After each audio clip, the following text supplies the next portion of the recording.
right, I believe that this is probably working. So I'll go ahead and um, let you know, Evan, what we were already talking about uh, the nature of Jibber Jabber Jambalaya, and maybe I said everything that I needed to say before. I'm not exactly sure, but um, the idea was basically that each month it's a little bit different. I'm actually going to move to a quarterly thing. I decided. I already talked to Jessica about next month, so I think next month will be the last of the monthly ones, and then I'll move to quarterly, and that'll give me a chance to actually get out the audio show, which I haven't been doing.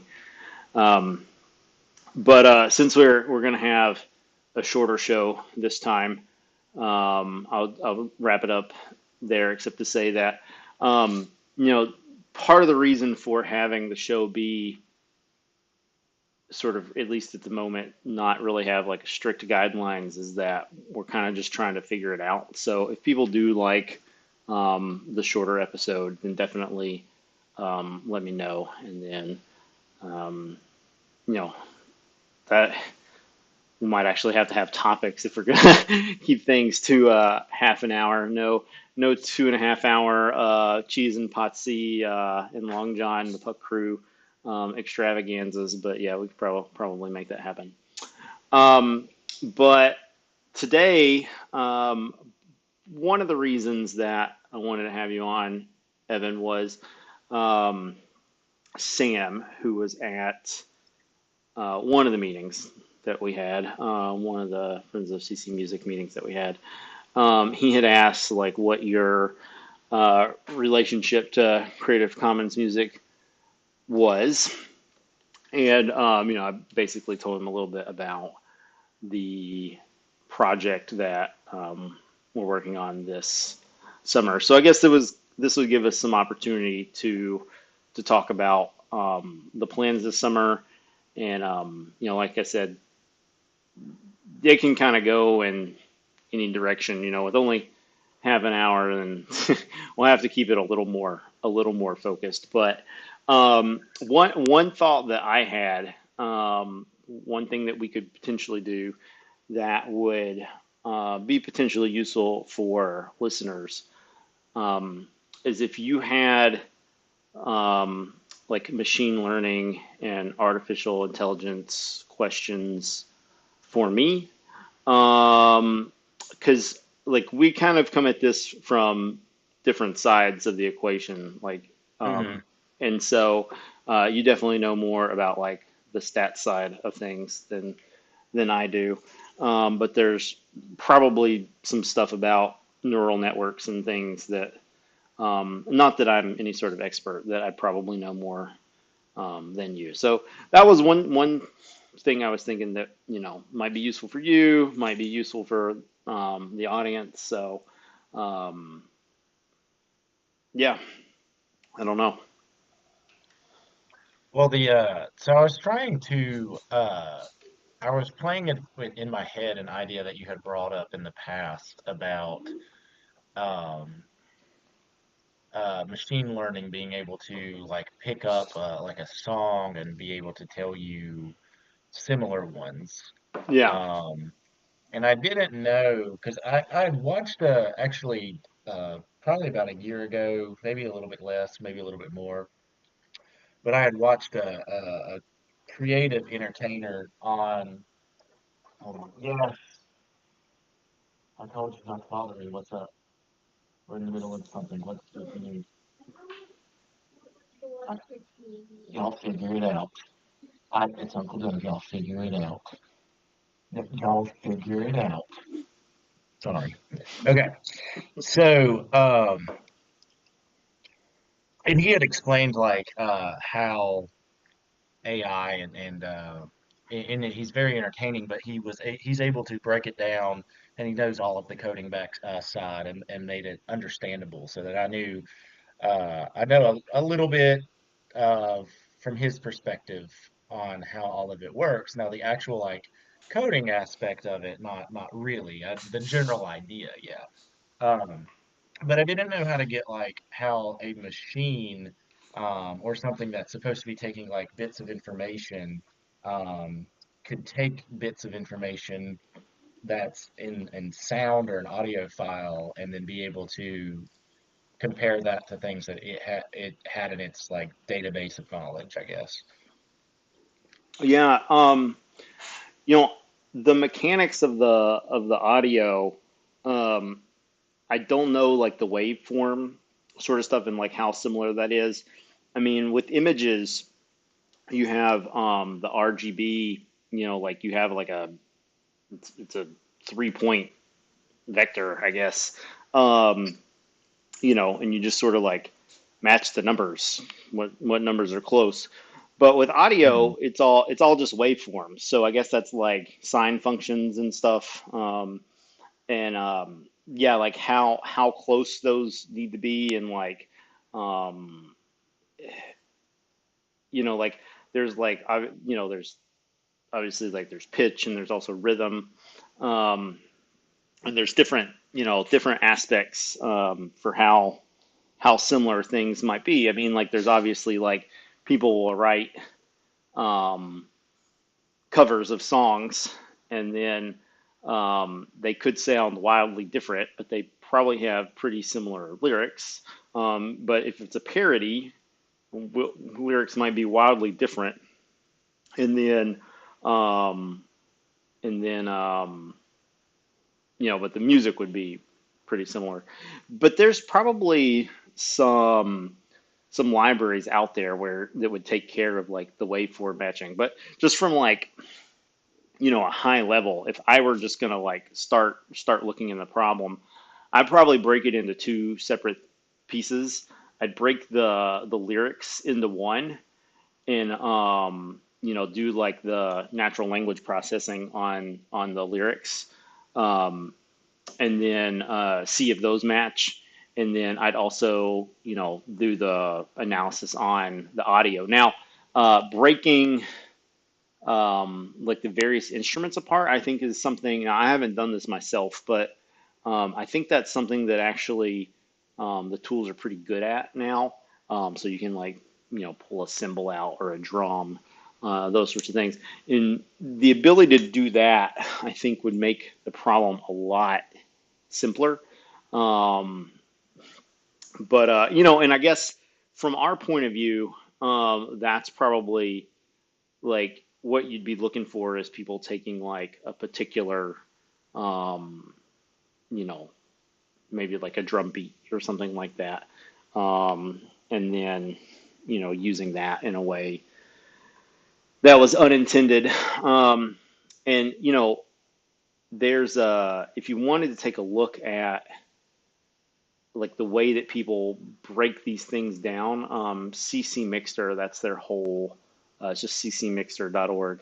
Um, there's a whole lot of like you know shtick, for a better lack of a better word, is people um, will post like the individual pieces of the song. Now that's the original authors doing that, not like breaking Hmm. up via AI, but just to see like how people would do that. But you could see how somebody might pick like a piece of something off of CC Mixer and use that, and then it might not be like glaringly obvious that to the human ear that it was the exact same thing, but it might be something um, that an AI could pick up on.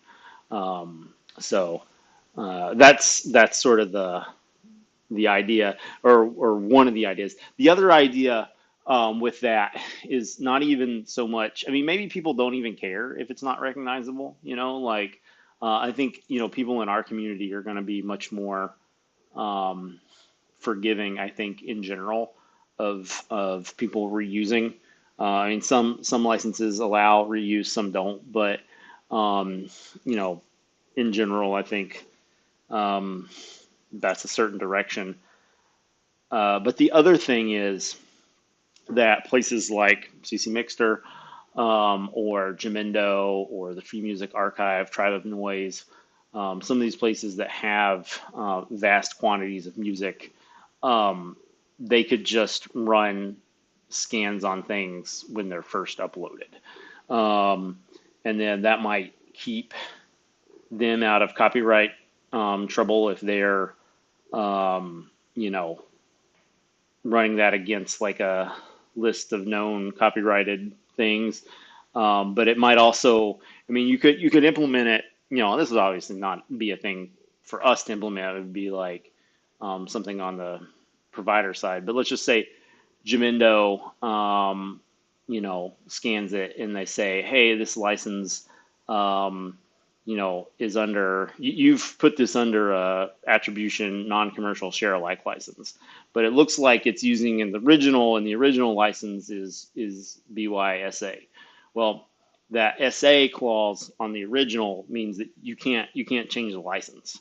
So they could um, one way to do it, like maybe if the match is like obvious, like maybe the AI is 95, 98, whatever number percent certain that it's a match, then maybe it just doesn't allow for the license. But maybe also like you just prompt the user and say, hey, it looks like you're violating the license. Do you want to change it? And then maybe the AI was wrong. Um, and or maybe the person just they don't care. Maybe they talk to the original author and says, hey, I don't want my stuff using under commercial. I understand that you want people to keep things sharing, but would it be okay if I did this? And it'd be great. People have talked back when blockchain was big. People talked about maybe using like the blockchain to like have some sort of like smart contracts and stuff like that. That never really got anywhere. Um, but there wouldn't be a great way for Jamindo to know about the private license, and that's one of the problems with the way that YouTube does content ID, is that um, they don't have a way, like unless you're in YouTube's system, and it's very limited amount of stuff they have under Creative Commons license, and they only allow stuff that's attribution. So if you use any other CC license other than attribution, there's no way for people to use your work, like we'll say legally. Um, there's no way for people to demonstrate they're complying with the license in a clear fashion. I mean, you can put stuff in the description, but like then that forces the author to read the script. It's just messy. I mean, people do it and like it's cool because people want to share the music and put the stuff on YouTube and stuff. And I by no means think there's anything like morally wrong or even legally wrong with that sort of attribution. Putting this stuff in the description, but it's clunky at best. So. Um, I think that's probably one reason why some of these places like CC Mixer haven't done anything like that. The other thing that would be of some concern is like, how would they get like the corpus of, let's just say, EMIs? I don't even think EMI really exists anymore, but like because the Sex Pistols hated EMI, they're always the first ones that come to mind. But like how do you get EMI's catalog? Can you like scan against EMI's catalog legally? I'm not 100% sure. You're not distributing it. You're just running it through Mhm. an algorithm. So I think that would be okay. But like then how do you even get it? And like Yeah. would it be something that like the major like there's no like financial relationship with the CC music sites for the majors, but I feel like the majors would be incentivized to help them, you know, to combat piracy. I mean, that's basically what it is. So even though it's like an alternative, it's an alternative music scene, but in some ways it doesn't really compete. I mean, I'm sure some people think it competes, but like, like CC Mixter is like, it's a group of people making music together. It's just completely different than like the music industry. It's just a completely different thing. So I don't know. I mean, but like, how do you even get like the attention of the majors. So I I think that there's a lot of things you could do like implementation wise, but like for us, I think the idea would be like, you're scanning CC music against other CC music. I think that's probably like step one.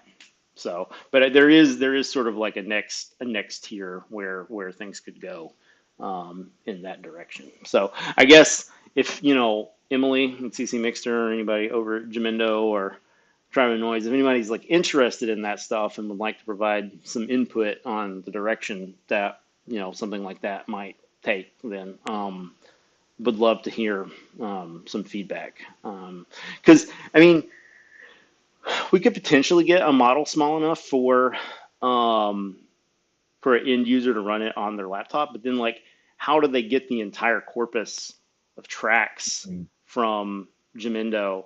Like, even if you have like the space locally to do that, like you're probably going to get like you're going to get you're at least going to get cut off temporarily, like from the bandwidth usage, just like downloading all those gigs and gigs. There, I think some of that stuff used to be on torrent sites, so maybe torrents would be a way to get some of that. I haven't checked out torrent sites in a while, but yeah, it's a messy, complicated thing. So maybe Yeah, that. I was one thing I hadn't thought of was the sheer volume of everything that it would have to go against. I mean, there was things that I found as I was like researching and looking up, because just things that I might be interested in that people had already done, that they had ways of like of I guess like describing the music, like its energy, its Yeah, danceability, its duration. There were some other things, but I mean, I don't know how well, like, if you're looking for a song that has the same level of all of these variables, how similar does it actually like sound or come across? And is it, I'm assuming that, I mean, I guess it could be some type of, hey, songs that have sounded like this in the past have been classified as high energy, and so if it was a machine learning thing that was listening to it somehow and was able to tell what the energy was and say like, hey, when you've seen this song in the past or something similar to this, it's been classified as high energy. So we're going to say that this is most likely high energy as well. Or if it's just somebody who has listened to it and, yeah. agreed it's So I mean, high. there's reinforced learning. There's what's called self-reinforced learning. I don't. That was a new one to me that I heard a couple of days ago. I don't really remember what that was, but that's another one of the things. Um, you know, the neural networks. I think those have changed. They used to use like back propagation, and then there's a couple of different words I think that sort of mean the same thing. There's like bidirectional and two-way, and then I think there was like a um, maybe it was like all way or something like that. But the neural networks stuff is, when people talk about like nobody knows what it's doing, they're usually talking about neural networks. But you can have the nodes tell you things, and I mean the whole explainable AI thing is certainly um, an interesting thing. But I think once you get out of sort of like the neural network space, then the ability to explain becomes much more simple. I mean, again, it's like um, you know if you're doing image classification, it's like yeah, this one had more like red than that one. Like it's not right. I mean, like it's figuring out how to like make it do it and do it fast and do it well. And like you've seen the like I'm sure the like is it a muffin or is it a dog sort of thing. Like yeah, when Mhm. you get really complex, then like yeah, it is like a hard to do right. But like the like meat and potatoes of it is like pretty simple, really. So um, yeah, and I think people have just maybe this is kind of going off a bit on a tangent, but while we're talking about explainability and stuff, people have just got to stop using LLMs as answer machines. Like they're fancy autocomplete. Like that's literally all it is. It's just like tell me the next word. If I say what is likely to be the next word? That's all it's doing. Well, okay, that's a little okay. That is not exactly right. So you can have tokens of different sizes. So you could say like, what is the next letter to be most likely right? And like, given this paragraph, what is the next paragraph? Like your ability to tokenize is like how you can play around somebody. But it doesn't matter how you slice those tokens. It's still just fancy autocorrect. That is literally all it is. So like acting surprised when it doesn't get math problems right, like why are you even asking it math problems? Like that's like we have things that can add. Like we've had things that could add for a long time. Just use that. Don't ask the LLM. And like even if it did get it right, like the amount of computational power to do 4 plus 4 on a LLM is just insane. Like it's dumb. Like you should be fined for like crimes against humanity for putting stupid crap like that into an LLM. Like it's dumb. Anyway, off the I will soapbox. say like for a lot of things that I've used it for more complex is when I haven't known how to like code something or didn't understand a topic. Um, but like a lot of times, like the code it spits out just gives me like the general structure, but it's not right. I still have Yeah, to yeah. know how to go in there and fix it. But at least it's like it's built, 120 lines of Well, code in 3 seconds. when you talk about code, what are you using? Uh, Mostly R, but I guess some No, no, no. I Python and mean, like, are you JavaScript. using like some like Chat GPT or like? Yeah, yeah, So I'm using ChatGPT. yeah, I mean, I think Chat GPT is probably the wrong tool for the job. I mean, something like Copilot, like something that was trained specifically on code, is going to be Mhm. better at code. So I think, well, a Copilot was just open sourced, so I don't know all their situation with like because obviously there's computation on the server to pay for, but I think some of that might be free in VS Code now.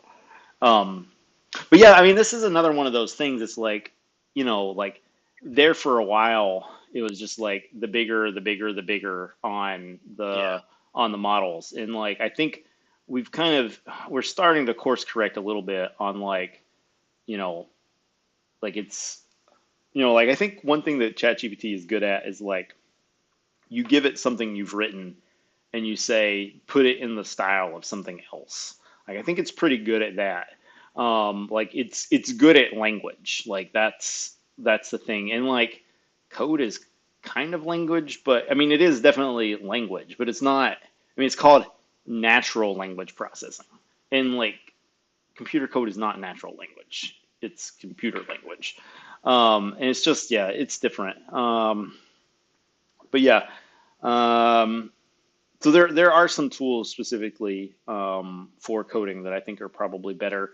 I don't know, how deep you specifically want to go into the coding stuff, but um, LangChain is honestly I don't know enough about it to say a whole lot. But my sort of impression, what I kind of know is from it's almost like a middleware.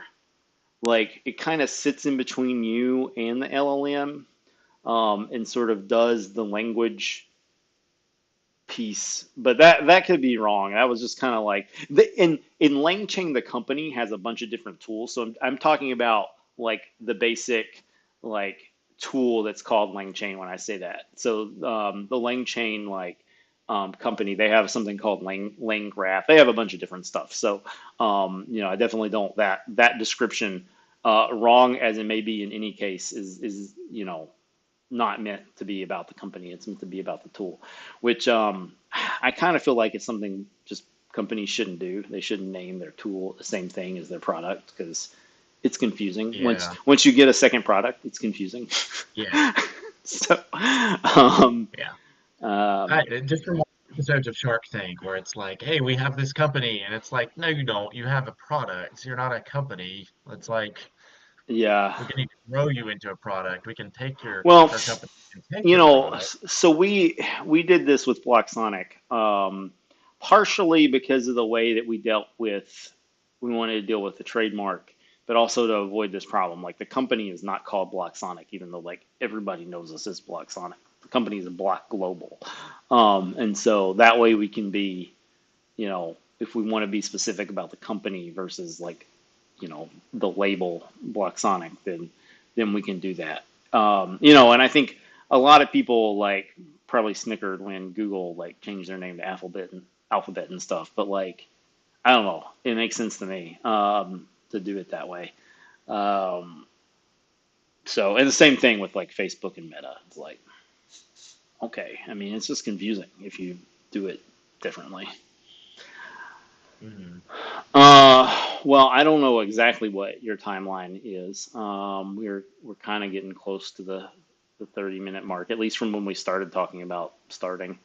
Um, Yeah. Well, let me ask you, just because I'm having a bit of a block here of what to really be doing. I have thought about uh, what all we would put together or need to put together, and we mentioned about tailoring the lessons or education or whatever we want to dub it on here, but towards, music people. But I just don't really know exactly what to be looking at doing because we talked about regression. yeah, I mean, I To me, guess, regression takes variables, and it's like I don't know what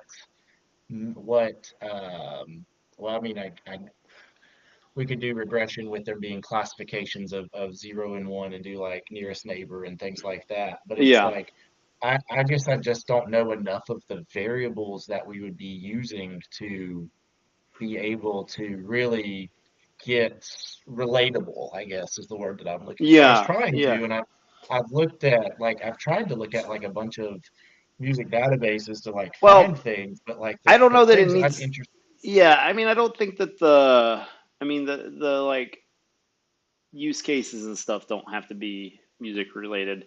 But I think the point is mostly that, these are going to be people that like probably didn't take a lot of math in college, if any, um, like these are people that are like adults. I mean, again, our community is like, like pretty wildly divergent, but I think you got to hit like we kind of need to just target like the full time musician, and like Mhm. there's people that are making music that you know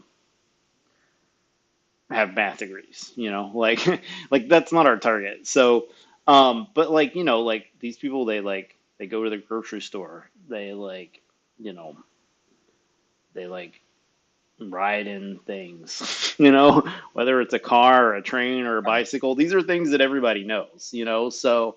Um, so yeah, I guess the idea is just makes it like we're I guess maybe the thing to really think about is like less maybe thinking about musicians and more like community college people maybe is a better like um because yeah, I mean, because our demo, like what it means to be a musician in Creative Commons, is like, yeah, gonna be, I think, pretty wild background like differences, just like a community college classroom probably would be.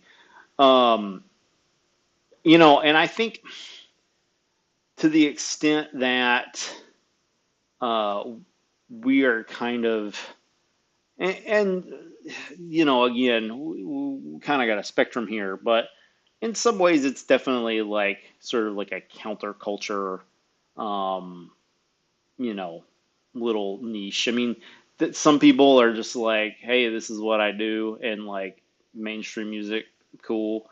And then there's some people that it's like definitely like, you know, a reaction to maybe not mainstream music and like the actual music, but the music industry. But I actually both of those. I mean, there's a lot of like just like weird stuff, like maybe what you would call avant-garde. There was a guy that coined the term weirdbient, because I guess like ambient just didn't quite you know like quite get the weirdness of it.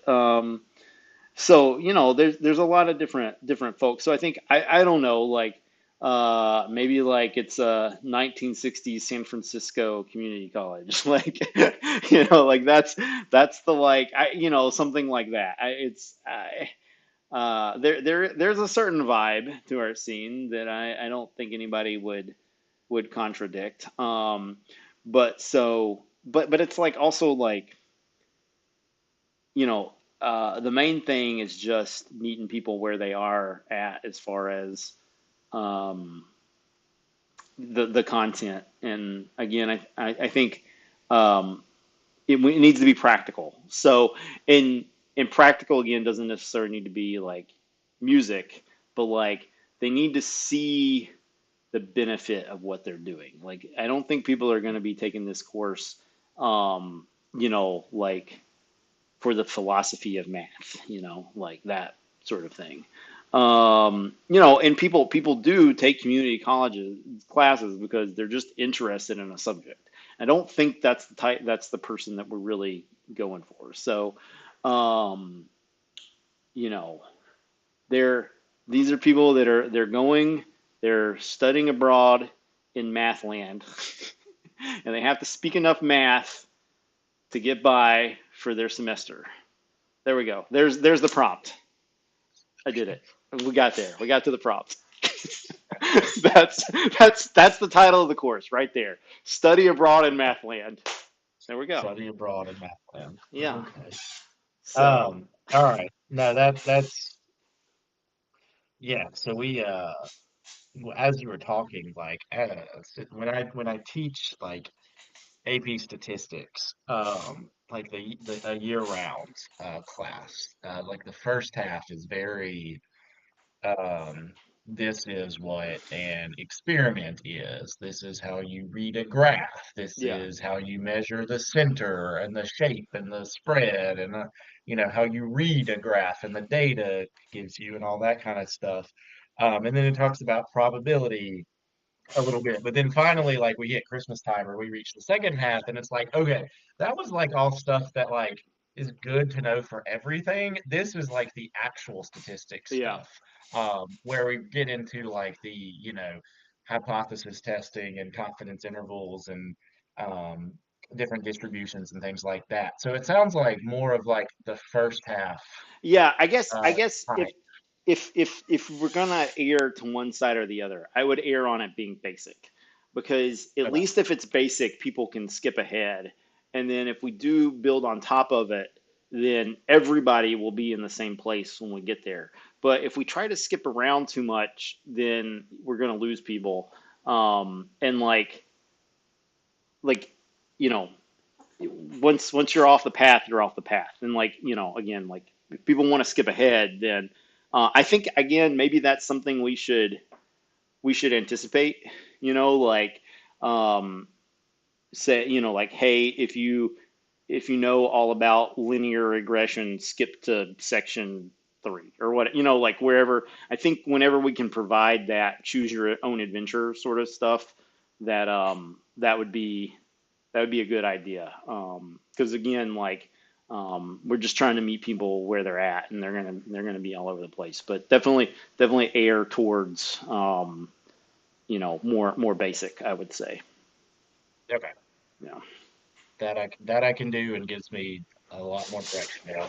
Sweet. All right. Well, we've definitely been over the half hour at this point. So I think you've got a TV to fix or figure out. So I don't know. Something's going on over there. Somebody knocked on the door, and I'm like, why are you answering the door at 8 o'clock I mean, it's not dark anymore, but yeah, like it had been dark at 8 o'clock. I'm like, why are you answering the door at 8 o'clock? But yeah. I mean, it's summertime, so it's like it's still somewhat bright out there. But yeah, I gotta go get them into bed or get them started that direction at least. Okay. Well, thank you for this somewhat impromptu jibber jabber jambalaya, Well, and we will talk you're soon. welcome. All right.